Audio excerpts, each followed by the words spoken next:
here, and welcome to my channel, and welcome to this special reading vlog specifically focused on the books I'm reading for the room prompts for the Get A Clue Readathon.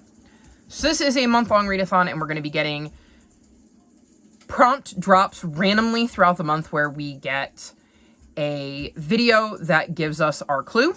Our first room on Team Colonel Mustard is the billiards room, and we have to read a book featuring a sport.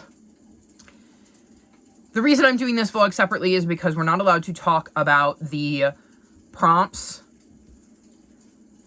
publicly because we're competing against the other teams and we're all getting the prompts in different orders because Rainey, our host, is rolling a D9 to determine which room we're getting at which time. So, I mean, 3 of us could have the billiards room right now, or only Colonel Mustard's team could have the billiards room. We don't know, so we're not sharing our prompts publicly. But I thought I would do a vlog where I would just talk about the books that I was reading for each specific room. And like I said, the first room is the billiards room, and we have to read a book that involves sports. And so I added Takedown to my TBR because, let me tell you, there was not a single book on my 40-plus book TBR that had anything to do with sports.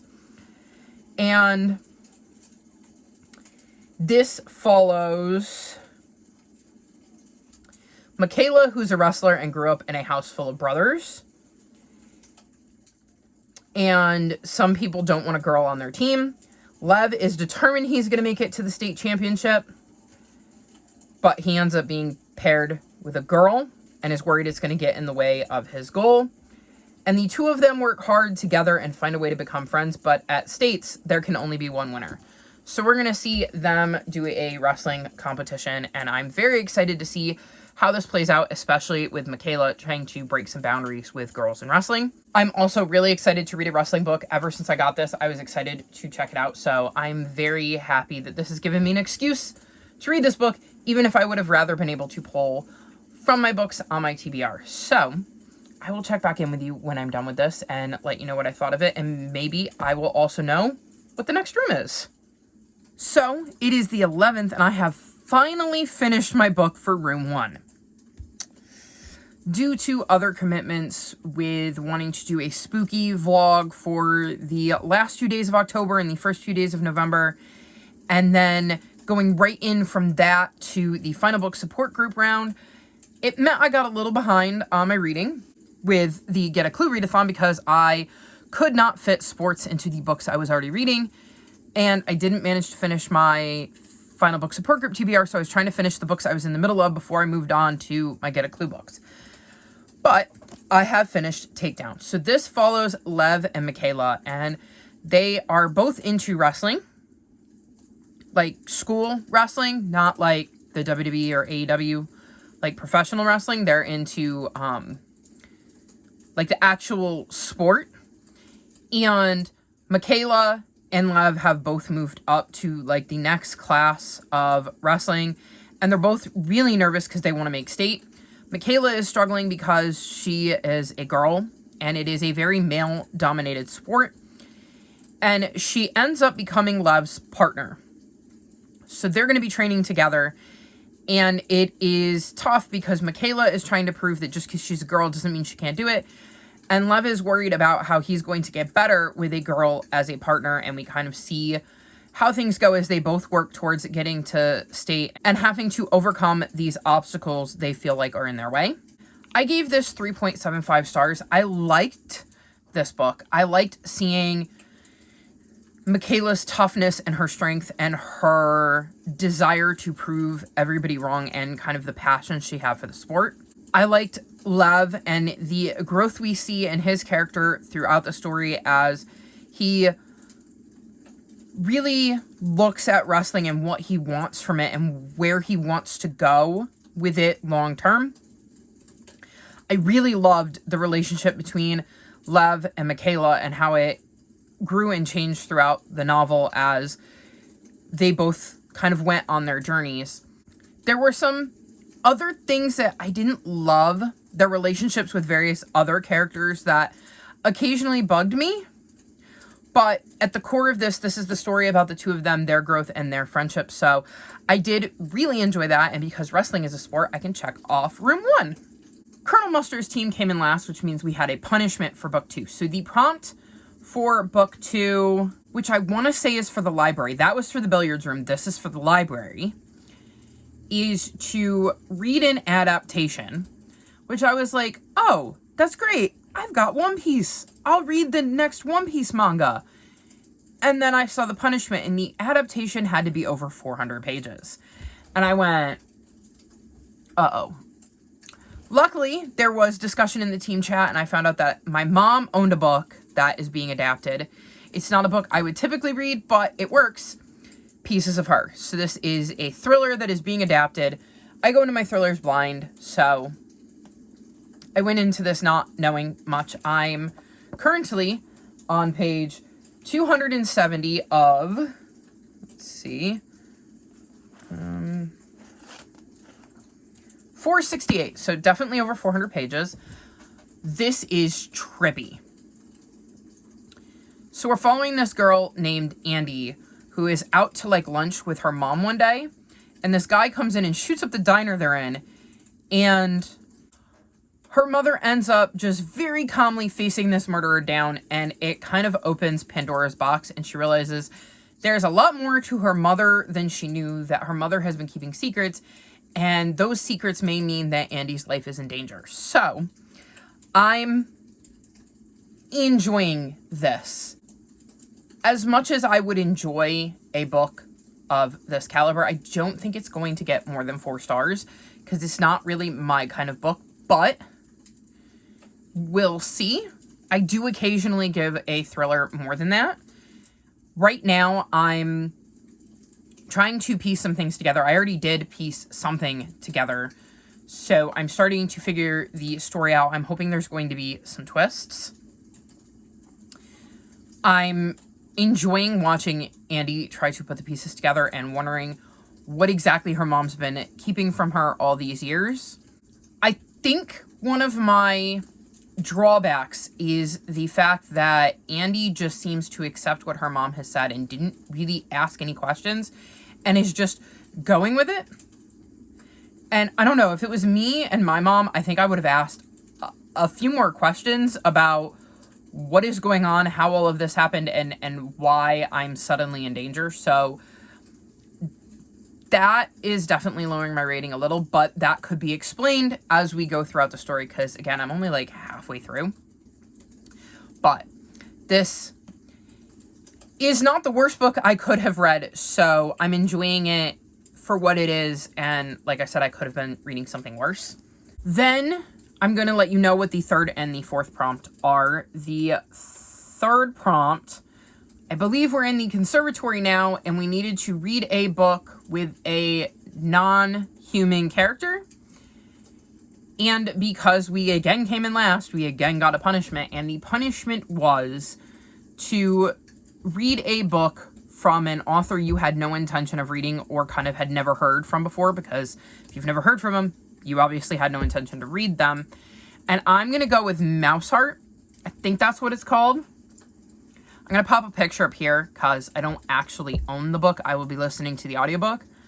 But it has an animal POV, and that would be a non-human character. And I love animal POV books, and I was looking for random ones, and this one happened to pop up. I don't really know much more about it than that. And then the fourth prompt, we are headed to the lounge, maybe? If not, I will pop text up on the screen. And the prompt for the lounge is to read a book with your name on the cover, and it doesn't necessarily have to be, like, in the title. It's like, let me see, like, this one has, like, a tagline here, so you could use that. If there was, like, let me see if I've got a book handy that has,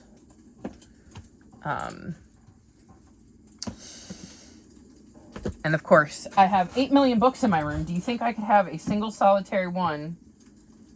Yeah, see, this one here, for instance, has a quote on the title, or a blurb. So anything like that would count. The series name could be on the title, and that would also count.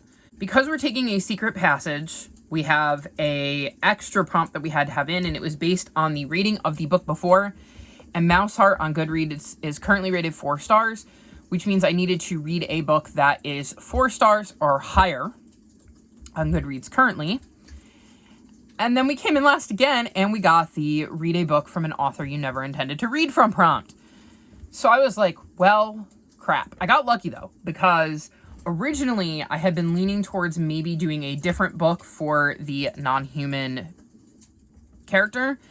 And if I had read that one, I would have had to read a 5-star book from an author I never had any intention of reading. And I'm like, how am I supposed to find that? The odds of me having a book where, A, if it's an author I never intended to read from, I'm probably not looking at any of their books going, yeah, I would give that 5 stars. But B, I would then have to find an author I had never heard of before whose book sounded good enough that I would give it 5 stars, and I don't know that I would ever do that. Because usually, if it's an author I've never read from before, the reason I think I might give 5 stars is because it's a premise that appeals to me, and I've heard other people say good things about it. So, that would have been very tricky. So, I'm actually glad I got the 4-star prompt, where I just have to read a book by an author that is over 4 stars, that has my name on the title, that I never planned to read from. So, I'm going to read Delilah Green Doesn't Care, because I've heard really good things about it, but I've also heard it's spicy. And I don't like spicy, so I never had any intention of reading it the moment I heard it was spicy, because that's not my kind of romance. And the reviews I heard were given in such a way that I knew it was going to be more spicy than I would want to pick up, meaning it was never probably going to be more than a 3-star read for me. But this is what I'm left with. So I'm hoping to get that on Sunday or Monday, because the library is currently closed for Veterans Day. So I'm hoping by then I will be caught up on Pieces of Her and Mouse Heart, so that I can move on to Room 4. Maybe before Room 5 drops. I don't know when it's going to, so we'll see. I would like to be able to get to the point where I'm reading some bonus books to hopefully get my team some more points, so that maybe we don't come in last, because I don't know how many more times I can handle getting the read a book from an author you had no intention of reading, because I had 40 books on my TBR, and so far, not a single one of them has worked for any of the prompts. So we'll see how that goes, but that is my update for the Get a Clue Readathon. I am trying my best, Team Colonel Mustard. I really, really am. The prompts just aren't really cooperating with what I had planned to read. However, like I said, I have finished Takedown. I'm halfway through Pieces of Her. Mouse Heart shouldn't take me too long. So fingers crossed that the rest of the prompts go a little bit smoother, and at least I will be in a place where I can just pick up the next book and read the room, and then hopefully get some bonus points for my team. But that's all I have for my check-in right now, and I will check back in with you when I have finished some more of my books for my room prompts. So it is the 14th, and I've made some progress in my books for my rooms for the Get a Clue Readathon. So last time I spoke to you, I was partway through Pieces of Her, which I was reading for adaptation that was over 400 pages, and I ended up giving this 3.25 stars. This is a thriller that follows Andrea, and she's out one day to lunch with her mom, and a shooter comes in and starts shooting up the diner that they're at, and her mom ends up taking this guy out, and it leads to a lot of questions, and her discovering that there's more to her mom than meets the eye, and Andrea ends up on the run because her mom thinks there's somebody after her and that Andrea's in danger. I thought this was alright. It wasn't my favorite thriller by any stretch of the imagination. I didn't like a lot of the choices our main character made. I didn't quite understand them. It was an easy read. I got through it relatively quickly, but I probably could have DNF'd it and not really cared. But I saw it through to the end, and I think 3.25 stars is a decent rating. It just didn't click with me. Like, it wasn't an awful book, but it is definitely not a series I plan to continue, because there is a sequel to this, and it doesn't exactly make me want to pick up Karen Slaughter's other works, because it was just alright in my opinion. I don't really want to say too much more about it, because it is a thriller, and I don't want to give too much away. I just didn't really jive with the choices our main character was making, and I wasn't invested in her journey and what was going on with her, so that made reading this book a struggle. So I don't think I can go any higher than 3.25, and I can check it off my TBR, so there's that. Then I had to read a book with a non-human character, and for this I read Mouseheart, and I gave this book 4 stars. This follows Hopper, who is a mouse that lives in a pet shop, and he ends up escaping along with his siblings, but they get separated, and he ends up in Atlantia, which is this like utopia for rats. And they kind of treat him as an honored guest, but he soon learns that there is a rebel group that's trying to take down Atlantia, and in Atlantia, cats are around, but they don't go after the rodents, and there's a lot more to Atlantia that meets the eye, and he kind of gets involved in this whole political maneuvering between Atlantia and the rebel group and trying to figure out exactly the full extent of everything that's going on. I quite enjoyed this. It was a cute little middle grade fantasy within animal POV, which is my jam. I thought Hopper was an interesting main character, and I liked seeing him discover the scope of what was going on, especially as he was learning more about the outside world because he had never lived outside of the pet shop before. I liked the way he demonstrated how worried he was about his siblings that he got separated from, and how they were always in the back of his mind as things were progressing. I definitely plan to continue on with the series because it definitely intrigued me, and I want to know more about what's going to happen next. So while I was reading this for non-human POV, we were also in last place, so I had to add on a punishment prompt, and the punishment was to read a book from an author you never intended to read from before, which could also be interpreted as one you'd never heard from before, because if you'd never heard from them, you obviously didn't plan to read from them. And so I chose this one because I had never heard of this author or this book before. I was looking for books with animal POVs, so I'm very glad to have picked this up. So then, for room number 4, we were going from the conservatory to the lounge, which means we had a extra stipulation because we're using the secret passage. And we came in last again, so we had a punishment prompt. So I needed to find a book, because I have the lounge prompt, the secret passageway prompt, and the punishment prompt, that had my name on the cover somewhere, which I believe was the prompt for the lounge. The secret passageway prompt was based on the Goodreads rating of the last book you read.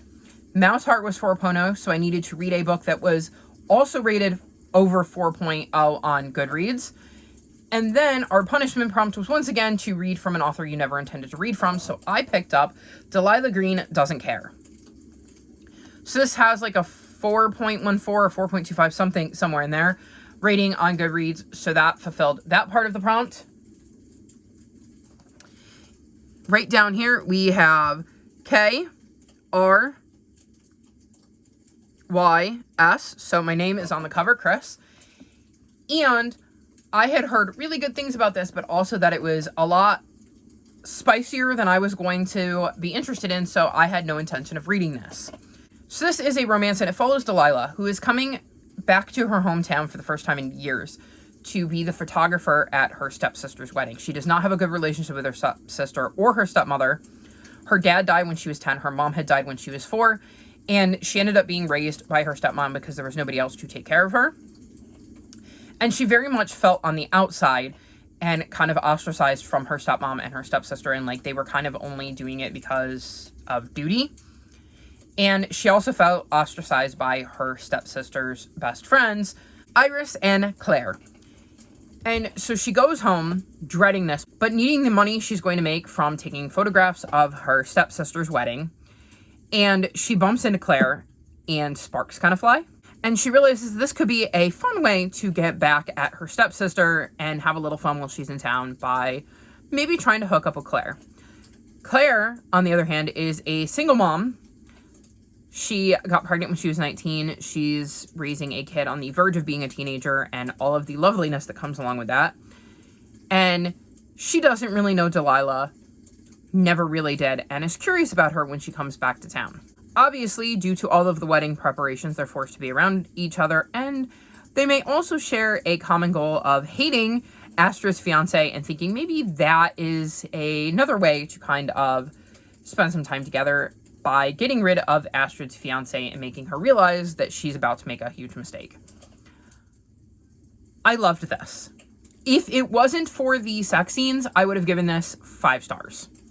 And I don't give romance books 5 stars very often, so that is saying something. It's getting 4.5 because I cannot give it 5 stars when I know that I would be like squealing, going, oh my god, I love this, super invested in the story, and then a sex scene would come on and I would get very, very bored, very annoyed, very like bleh.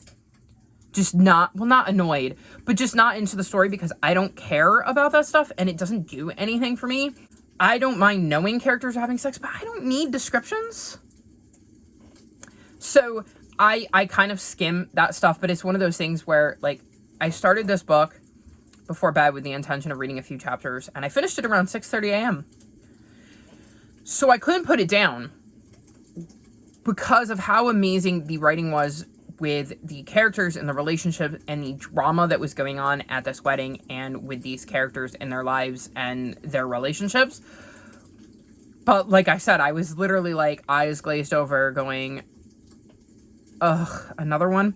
So I'm not into the sex aspect, and therefore it cannot get 5 stars, but 4.5 is an amazing rating for me for a romance book. I love Delilah. I loved Claire. I love seeing their relationship develop. I love seeing their relationships with Iris and Astrid and how those progress throughout the book. I've already requested the sequels to this because I love the writing style that much that I want to continue on. I want to read the other 2 books in this series and see what other stories this author comes up with because I was that invested in the characters in the world. I just could have done without the, spicy scenes. That being said, if you like spicy scenes, I would highly recommend you read this book. If you don't like spicy scenes, I would still recommend this book. Just kind of glance over them, skim them, because I think the rest of the book is so solid that it is really worth checking out. For room 5, we are finally not in last place, and we need to read a book with multiple POVs, so I'm going to be reading Midnight at the Electric. This is set in Kansas in 2065, Oklahoma in 1934, and England in 1919, and we're going to be following these 3 characters, so there will be 3 POVs, and I'm very excited to get to this one. And it is the first book I've been able to use for a room prompt that was already on my TBR. I finally got one, you guys. So this will be my next read, and when I get done with this, I will check in. I'm hoping to get through this rather quickly so that I can be caught up so that the next time a room drops, I'll be ready, and hopefully I can pick up some bonus points in the meantime, but we'll see how that goes. But I will check in when I have finished this and let you know what I thought of this and what the next room is. So it is Saturday, and it is time to update the Get A Clue vlog, as the last few days have been quite hectic in regards to the Get A Clue Readathon. So first up, I finished my book for room 5. This is Midnight at the Electric. I was reading this for multiple POVs, and I gave this book 4.25 stars. So this has 3 timelines. We follow, I think it's Lenore. Yes. Lenore, who is in England in 1919. Catherine, who lives in Oklahoma in 1934 during the Dust Bowl. And Adri, who lives in Kansas in 2065. And it starts basically with the idea that Adri is going to be going to Mars, and she ends up staying with her last known relative, a distant cousin she's never met, and once there, she ends up learning about Catherine and Lenore because she finds letters at the house and the cousin knows the story. So we get to kind of see their story a little bit through Adri's eyes as she's preparing to go to Mars, and then we get these flashbacks, and we're kind of trying to figure out how these 3 women's lives are tied together and what their connection is. I really enjoyed this. I really got attached to the 3 characters and seeing how their stories came together. I liked each distinct voice of the time periods and how each of the girls was struggling with something. It was quite interesting to see each of their journey and to see how they dealt with the things that were going on, as their struggles were obviously all very, very different given the time periods. So it was a book that really sucked me in and made me want to read it, and man, am I glad that I ended up picking this up this month because it was not on my radar even though I owned it, so it worked out really well. Then we had a curveball thrown at us because rooms were suspended and bonus prompts were suspended for 48 hours while we did a chaos round. And during that chaos round, every book we read counted for 300 points. There were no bonus points for our team prompts. There was no room prompt bonus. There was no page prompt bonus. It was literally read as much as you could in 48 hours and every single book you get gets you 300 points. The winning team got an extra clue and the losing team loses a clue. So my thing was just hoping we didn't come in last. And it was tricky because while I could have read a lot more books that were like quick, fast, and easy, I was also trying to read books that were on my TBR because I have like a 60 book TBR for November. I can't keep going off of it if I want to get through a majority of it this month. So that being said, I'm going to run you through what I did end up reading.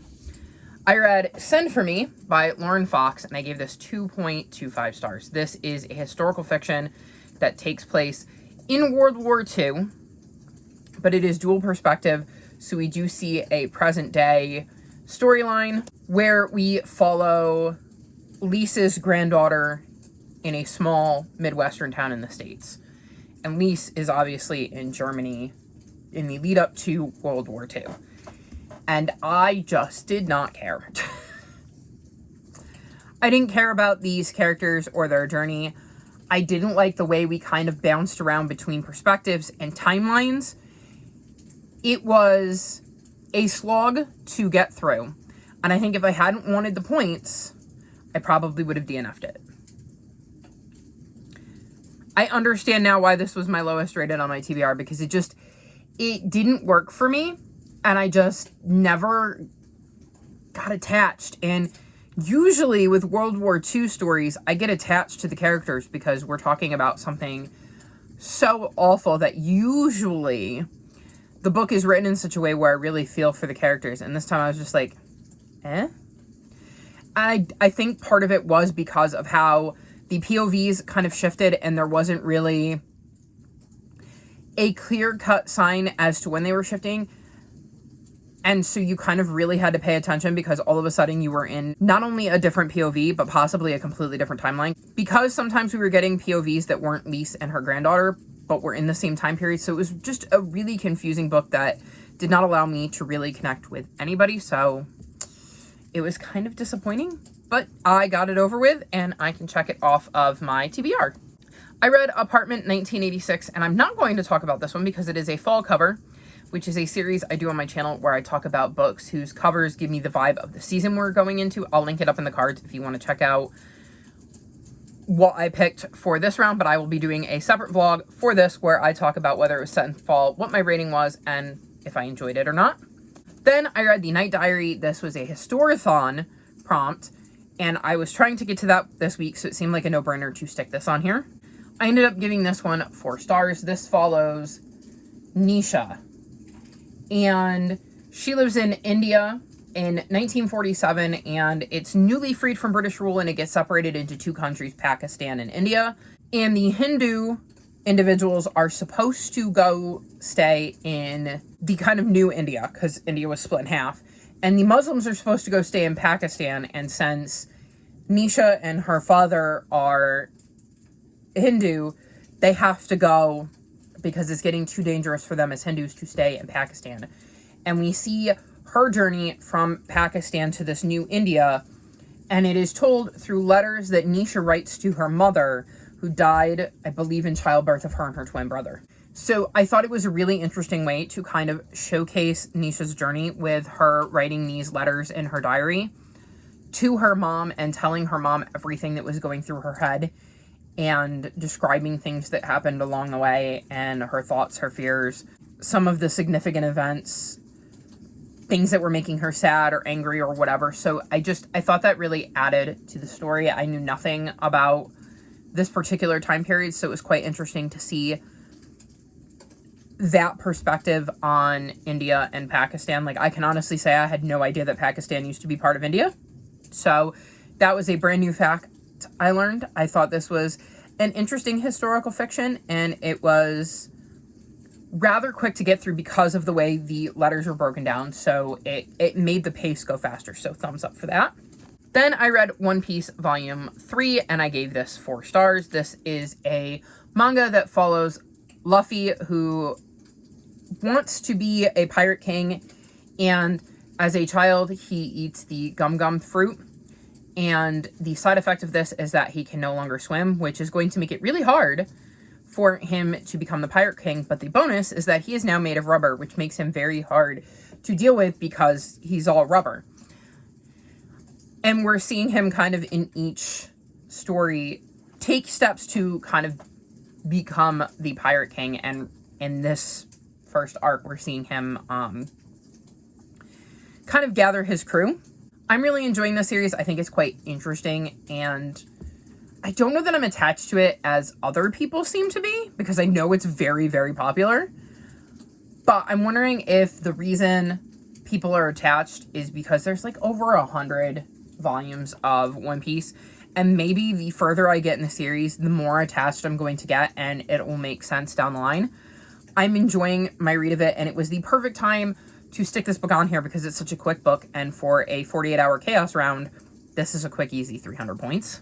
In that same vein, I picked up the first volume of Cat and Gamer, and I gave this 4.5 stars. This follows Rico, who works in an office and always gets done on time because all she wants to do is go home and play video games. And then one day, a stray kitten is found in the parking lot where she works, and for some reason, she decides to say yes, even though she knows nothing about cats. So we see Rico trying to figure out how to take care of this cat and kind of relating it to different things that you need to accomplish when you're gaming. And I just thought this was a really cute story about a girl and her cat, a gamer girl and her cat at that. So I really enjoyed this. I really like the cat. I like the little interludes we get because there's few pages in between kind of chapters where we see an event from the cat's point of view. And I just thought that was really, really cute. And I definitely will be reading more of this because it's just a nice, cute little palette cleanser of a manga. Then I read A Fire at the Exhibition, which was another one of my Historathon prompts. And this is the 10th book in the Lady Hardcastle mystery series, and I gave this book 4.5 stars. So this series follows Lady Hardcastle and her lady's maid Flo, and in the first book they are retiring out to the country for a nice quiet life, and well, nothing is quiet in this little town where they've moved. In this one, their friend's painting gets stolen at the same time as a rare book gets stolen, so they start to look into the theft on behalf of their friends, and if they find the book, great. They're more focused on trying to get their friend's painting back, and they figure that whoever took the book decided to take the painting on the way out because it just happened to be handy. At the same time, there is a bicycle race happening in town, and one of the cyclists ends up dead. So there's also a dead body floating around that was very obviously murdered, and they occasionally touch on that too, though, again, their focus is getting back their friend's painting. I loved this. I loved being back with these characters. I love this series because, like I said, it's historical fiction. It takes place in the early 1900s. I don't think we've hit World War I yet, so before World War I, but I think we're in like 1910, 1911, somewhere in there.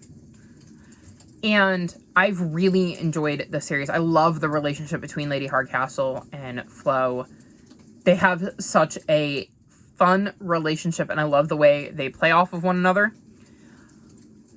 I was bamboozled. They managed to stump me with what was going on with the painting and the book and the dead body and how all of that kind of happened at once, and obviously you're trying to put the pieces together because you're wondering if they're connected or if they're not connected, and if so, who did it? How many different criminals are there? Was this a crime of opportunity, a crime of passion? Is there one individual who did all of this? Is there multiple individuals? How do the crimes break off? It's just, it was a chaotic mess, but in the best possible way, and I was just so enthralled with this book. It was so nice to be back in one of my favorite mystery series, and it was a really quick, easy read, which again was exactly what I was looking for in my little chaos round. So Another book that was on my TBR that I was hoping to get to that I managed to squeeze in for the Chaos Round. So, not bad. And then the last book I managed to squeeze in during the Chaos Round is Knock 3 Times by Cressida Kell. And I gave this book 4.25 stars. So this is the third book in the Wizards of Once series, and it follows Wish, who's a warrior, and Czar, who's a wizard. And warriors and wizards don't get along, but they meet up in the first book and decide that maybe everything they've heard is a bunch of malarkey. And it leads to a lot of shenanigans. I have absolutely adored this series. It's got, I'm trying to find a good illustration here that I can show you that doesn't really give anything away. So we have illustrations all throughout the book. And I would highly, highly suggest reading along to get the illustrations while listening to the audiobook, because the audiobook is fantastic. The audiobooks always get 5 stars because of how well they're voice acted. The voice actor, I believe, is David Tennant, and he just does such a brilliant job bringing these characters in this world to life. There's parts where there's like singing, and he actually sings, and he does all these voices, and there's sound effects, and it's an experience to listen to the audiobook. So I'd highly recommend the audiobooks for this series if you're going to listen to it. I've really enjoyed this series and getting to see Czar and Wish's journey, and this is the penultimate book. There's one book left, and I cannot wait to see how things wrap up, because this one definitely moved the plot along in some interesting ways, and I'm curious to see how it all ties up in the end. And it is being narrated by a mysterious narrator, and we don't know who that is, and I'm very curious to find out who it is, and I'm assuming we're going to in book 4. So that was the last of my Chaos prompt books. Well, Chaos round books. They weren't prompts. And I got 7 of them. I'm pretty happy with that, if I do say so myself, given that I couldn't just binge a bunch of One Piece. Believe me, if I could have, I would have. And then I woke up this morning because the Chaos rounds were Wednesday and Thursday, and I woke up Friday morning, and the latest room had dropped, and wouldn't you know it, we were in last place again.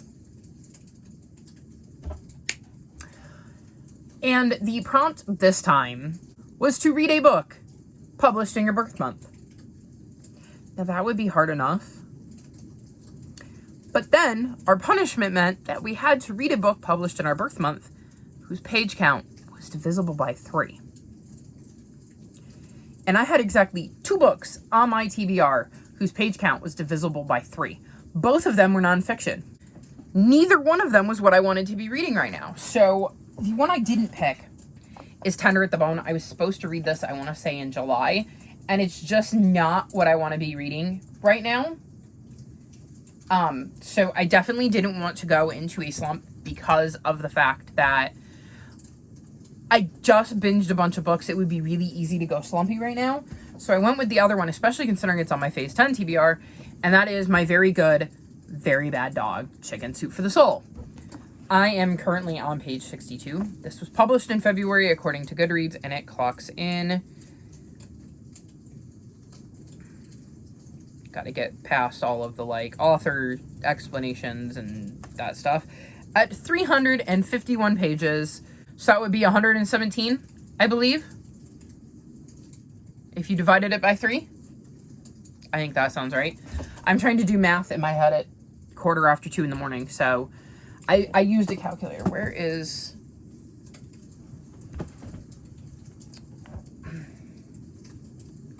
I do have a spare phone. So what did I say? 351 divided by 3. I times it by 3. That won't work. 351 divided by 3. Yes, it's 117. See, 117. So, this one counts. Like I said, I'm on page 62, and I don't know that I'm enjoying this. I'm going to plow through it because my other option would be to read Tender at the Bone, and I don't want to read that right now. It's very much not what I want to read. I do want to read it, but I don't want to read it right now, not after that, and at least this is quick. It's just, one... Some of the little stories I found boring. In case, I should mention, in case you don't know, Chicken Soup for the Soul has 101 heartwarming stories about our happy, heroic, and hilarious pets. So a bunch of people have shared stories about their dogs. And they're very, very quick. It's kind of broken down into sections, and you can see that there's a bunch of little short stories, no more than a few pages usually, and some of them, like I said, I found very boring, and I didn't understand why they were contributed. And there has been at least one so far that had me on the verge of tears. Not because I necessarily found their story particularly sad, but because it brought up feelings of grief. Because if you don't know, in September, I had to let go of a cat I had been taking care of outside, and I had brought in March, and it was kind of out of nowhere. And then last month, my cat that I had had for 13 years went downhill very, very quickly. Like, one day she was fine, and the next she wasn't, and by the end of the week, she was gone. Like, we had to let her go. And I'm just going to say it mentions the Rainbow Bridge, and that was enough to make me want to curl up in a ball and cry. So I'm struggling with this book because it's either boring or making me want to cry, and so it's not been a fun time for me, but I'm going to persevere and continue on and get through it so that I can finish my room and read other stuff and get more points for my team. Because I was looking at other books I knew I would be interested in reading, and I was just not coming up with anything that was divisible by 3 and was published in February. So we're just going to go with this because, again, I think this will be easier to get through than the other one because it'll be a faster read, even if it'll be a harder read, if that makes sense. So that is where I'm at.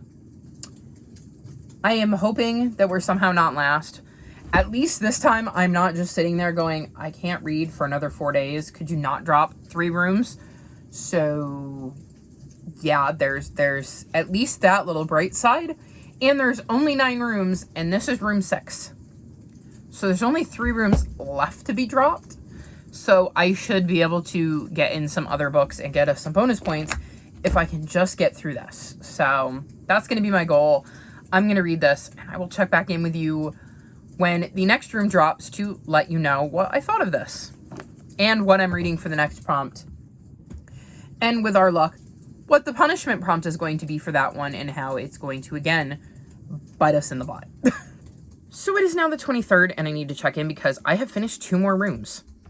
I have been so busy with all of my extracurricular stuff when it comes to planning readathon, TBRs, and trying to get through this month's TBR and editing and uploading that I just never stopped to check in. So the last time I talked to you, I was reading this. And I was reading this for a book published in my birth month whose page count was divisible by 3. And I ended up DNFing it.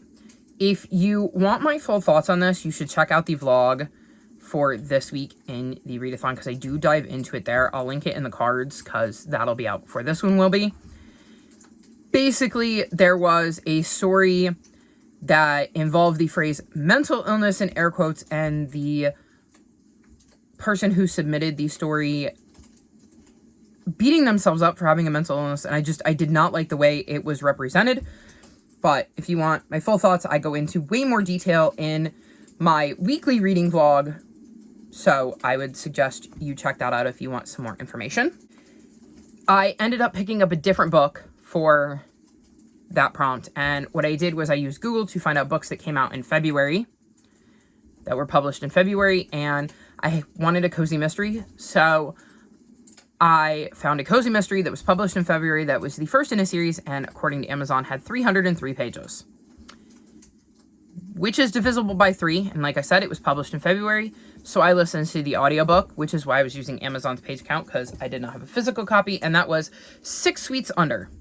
I ended up giving this book 3.5 stars. This follows Becca, who has been in Hollywood and has done some acting, but ends up moving back to her hometown to help out at her grandparents' chocolate shop. She's kind of always wanted to dabble with being a chocolatier, and she's kind of burnt out on the Hollywood thing, so she decides to come back and help out.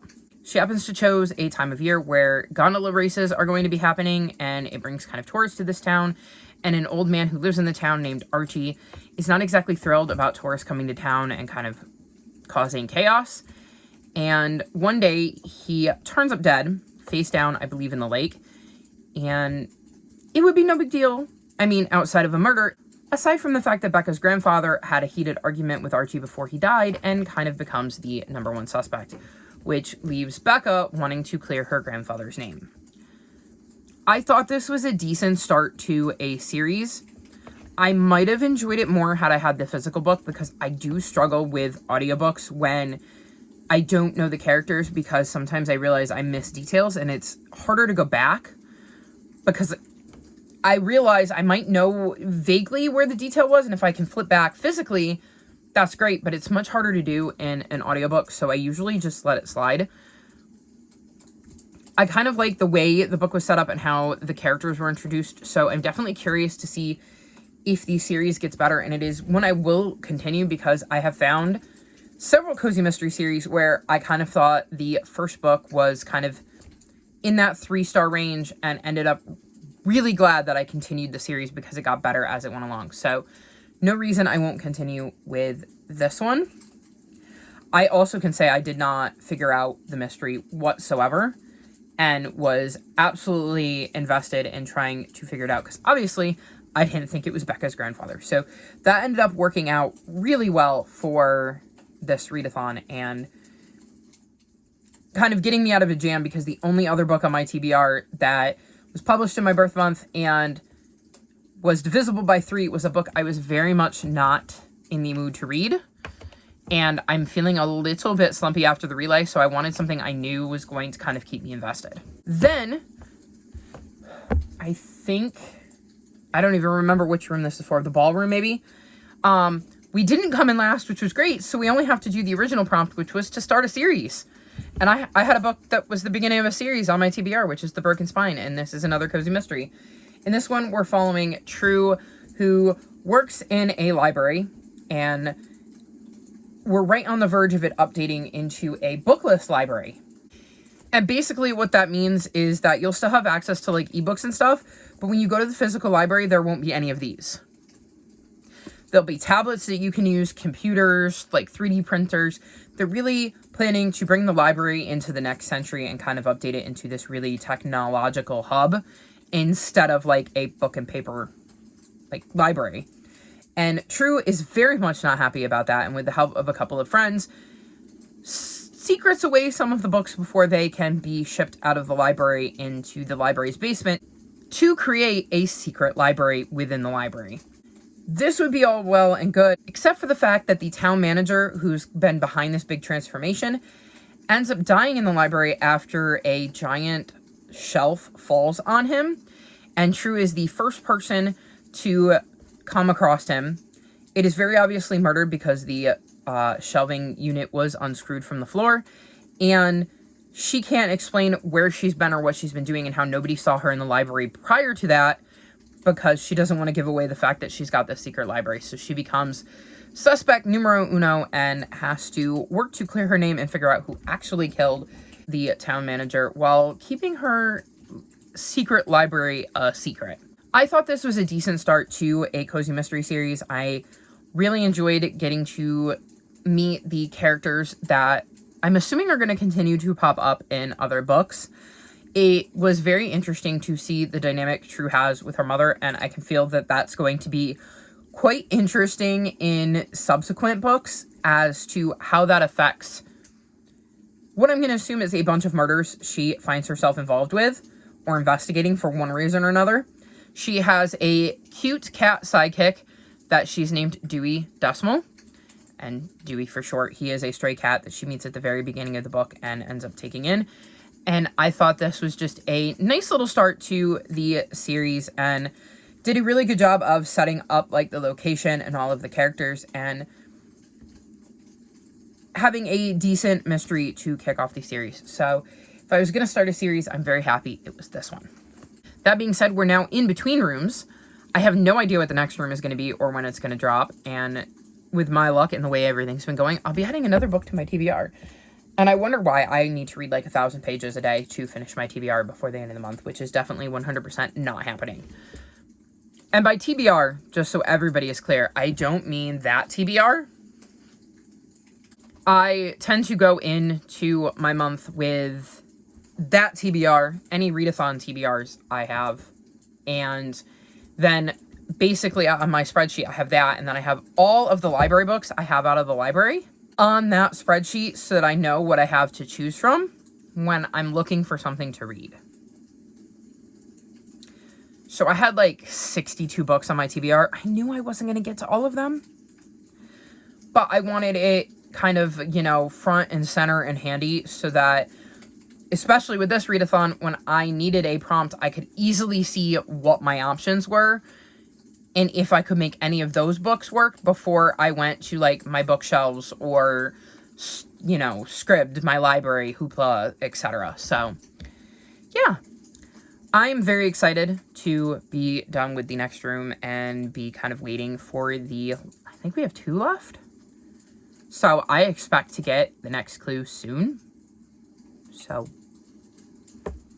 we'll see what happens, and I will check back in when I have the new clue, probably after I finish the book, just because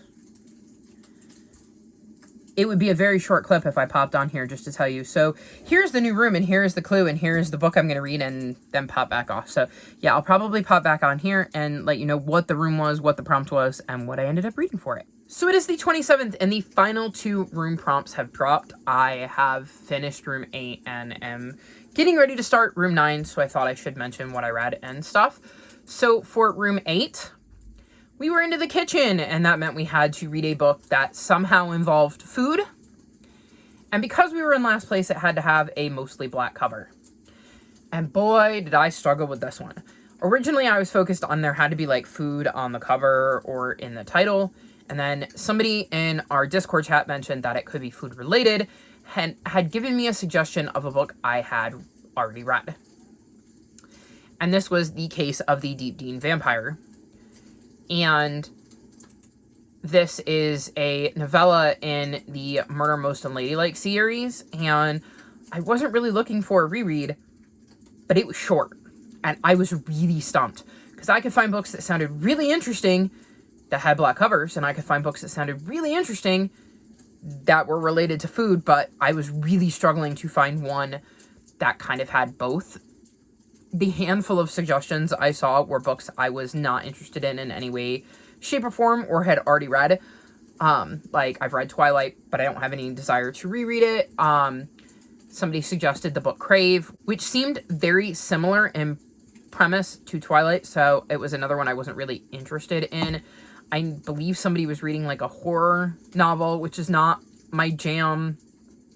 Somebody was reading The Four Winds by Kristen Hanna, which is a great book, but I've already read it, and it's not something I would really want to reread, especially not when I was trying to wrap up my TBR and it wasn't on my TBR and I had a lot of other things to get to. So I ended up rereading The Case of the Deep Dean Vampire, and the girls are basically looking into the fact that one of the upperclassmen at their school isn't eating, hence the food, and Daisy is writing up the kind of case file on it and telling us what happened, and her and Hazel look into it and try to figure out what is going on with this girl and why she's not eating. I gave it 3.5 stars. It was fine. It wasn't real long, so, like, I mean, I didn't have any problems with it. It worked better in the context that I had originally read it, which, let me see. Yeah. I do have the book still in here, which is part of the Cream Buns and Crime collection. It's like a collection of several of the short stories and, like, Daisy's Guide to Detecting or George's Guide to Unsolved Mysteries, The Great Detective Quiz. So it has a bunch of other stuff in there too, and I think it worked better as part of a collection than it did as a standalone novella. So 3.5 is what it is. I mean, it's really, really hard to rate a book like that, but the rating was important. I just didn't know it yet. So then we took the secret passageway from the kitchen to the study. And for the study, we need to read a book that involves a school setting of some sort. And the secret passageway is based on the rating you gave to your last book. So because I gave that book 3.5 stars, that put me in the 2 or 3 star category. And that meant I had to read a book featuring a school setting by an author I had already read from before, if at all possible, because maybe you don't read books about school settings, so that would be really hard to read from an author you'd already read from before. I don't know what we would do there. I'm glad I didn't have to find out, because I looked around my room, terrified that I was going to have to add a book to my TBR, and then realized I had this. So this is in the ballroom with the candlestick, and this is a Clue mystery. I have been trying to get this on my TBR the entire readathon, and I finally did. So this series follows all of the characters you know and love from Clue, and in the first one, Mr. Body dies, and they have to find out, you know, what happened to him because they're trapped at the Blackbrook Academy during a snowstorm. And I can tell you that this one mentions that the Blackbrook Academy again, and it said this year's prom is to die for. So I'm assuming we're still going to be at the Blackbrook Academy and that it is going to play a part in this story because it has in the others. I won't know for sure until I start reading it, but I feel pretty confident based on the description, which I obviously can't share with you because it's the third book in the series, and, well, that would be spoilers, but I'm hoping that we're still at the school and we get to see that school setting because I've obviously read from this author before since this is the third book in the series. And this is the last book because it's a trilogy, so I would get to complete a trilogy and that would make me very happy. So this is going to be the last book that I read for my room prompts for the Get A Clue Readathon. The next time I check in, I will let you know what I thought of this. So it is officially December, which means November is over, and that means the Get A Clue Readathon has closed. I found this a lot more stressful than I thought it was going to be. I think that if Rainey hosts another round, I'm going to try to go into it with less books that I feel like I need to read so that I have a lot more wiggle room when it comes to options, because I felt like a lot of the prompts that she chose just did not work with the books I was already looking at. And it just made me feel extra stressed. And then I would get behind because, like, I was waiting for a book at my library, or, like, especially with the start of the month, getting so many prompts in such a short period of time and being focused on another readathon left me feeling very, very drained. And I'm hoping that next time this happens, I can kind of plan a little bit better now that I know sort of what to expect and what worked for me this round and what didn't. Speaking of that, I did indeed finish my book for the last room, the study, and I had to read a book that was school related, and this follows the characters of Clue, and they attend a boarding school where murders happen. And we took the secret passageway from the kitchen to the study, and that meant that it also had to be a book based on my rating of my last book. And the rating I gave my last book meant that I had to read a book by an author that I had read from before. And since this is the third in this trilogy, it seemed like a no-brainer. Plus, it's in the ballroom with the candlestick, and it's a Clue mystery, and it was a Clue readathon, and I really wanted to get it on my TBR. However, I ended up giving this book 2.75 stars. I was really disappointed with the end. It was really easy to get into and really easy to read like the first two. I just did not like how this story tied up. And it's going to be very, very hard to talk about because, again, third in the series. So in the first one, we follow all of the Clue characters you know and love, and Mr. Body ends up dead. Gas, shock, horror. Who expected that to happen? And obviously, they're wondering if one of them did it, if somebody else on campus did it, and they're actually trapped there with Mr. Body's body because they're there during a snowstorm. So, like, the suspects are rather limited, and they obviously go about solving the mystery in the first one, and then we kind of snowball the events into book 2 and then into book 3. And I don't think I can say much more about it than that, other than that we're continuing to follow the cast at this academy, because otherwise I would be giving away spoilers. So basically, there has been some mysteries that kind of run all the way through all 3 books, and those really tie up here. Like, that story finally gets tied up in this one, and I just didn't click with it. So I can tell based on reviews that there was a lot of things in here, line-wise and stylistically, that harken to the Clue movie, and I've never watched the Clue movie, so it didn't make sense to me. But one of the things they do is have, can I say, you know what?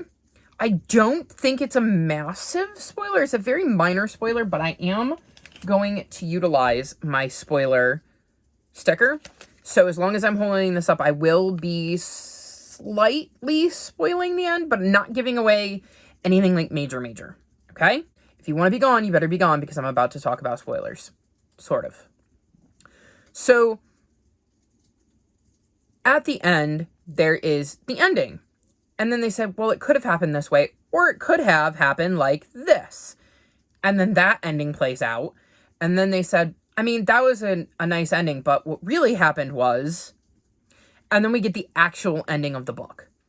And I think that harkens to the movie because I got the impression from reading reviews on Goodreads that the movie does the same thing with like a couple of false endings before we get the actual ending. And I can tell you that the first ending was fantastic. And then they kind of pulled the rug out from underneath me and gave me the second ending, which was not as satisfying as the first, and the third ending, which was even less satisfying than the second. And I think that's where some of my issue came in, is they gave me this ending I was not expecting that came out of nowhere, only to tell me that wasn't the ending. And of course, you're reading the scene 3 times, because it's the same scene. They've just changed some things so that each ending feels different. And I think that works better in a visual than it does in a reading setting, because by the 3rd time I was reading this, I was like, really, we have to do this again? So that definitely brought my enjoyment down. And like I said, the ending that we got was the worst of the 3, in my opinion. It is the one that I disliked the most and found to be the most predictable. So it just wasn't something I was a fan of. Okay, spoilers away. So, my big thing was the ending didn't work for me. The stuff I talked about in the spoilers, if you were there for that. And then, of course, there was an epilogue, and I wasn't a fan of that either. So, like, my enjoyment of the book went like this, because the beginning part I liked, but the further we got in the book and the more choices the author made, it just didn't click for me. So, 2.75... a disappointing end to the series, but I don't regret reading it because I did enjoy my time with it, even if I didn't enjoy how it ended. So there you have it. Those were my 9 rooms for the Get A Clue Readathon. I will say I'm very happy that I took part in this. If for no other reason than I've read Delilah Green Doesn't Care. Yeah, I think it was Delilah Green Doesn't Care. It could have been something else. I've read so much this month. Delilah Green, the Delilah Green book. I absolutely adored that, and I've got the sequels out from the library and plan to dive into those in the month of December. So I never would have picked that book up if it had not been for this readathon. So I am really happy about that because Delilah Green is probably one of my favorite books I've read the entire year. So if nothing else, I found a new kind of favorite romance series, assuming the sequels hold up, and I haven't heard anything to make me think they won't. I also read a bunch of books during the chaos round, and yes, it was definitely chaos. Felt a little burnt out after that too, and I'm burnt out now. So I will be enjoying, hopefully, a little less chaotic December with books I anticipated reading. Although, like I said, because I found a new favorite, sometimes taking a left turn isn't a bad thing. I just want to say thank you to Rainey and all of the team hosts for taking part and helping to make this all fun for us, because it was definitely an interesting ride. That's going to be it for my Get A Clue vlog, though. Hopefully, I will see you back here for the next round. All of my social media is linked in the description below if you'd like to come chat with me. If you've made it this far in the video, leave me a candle emoji in honor of my Clue mystery and my final book on my Get A Clue TBR. Like this video and subscribe to my channel, and I will talk to you next time. Bye!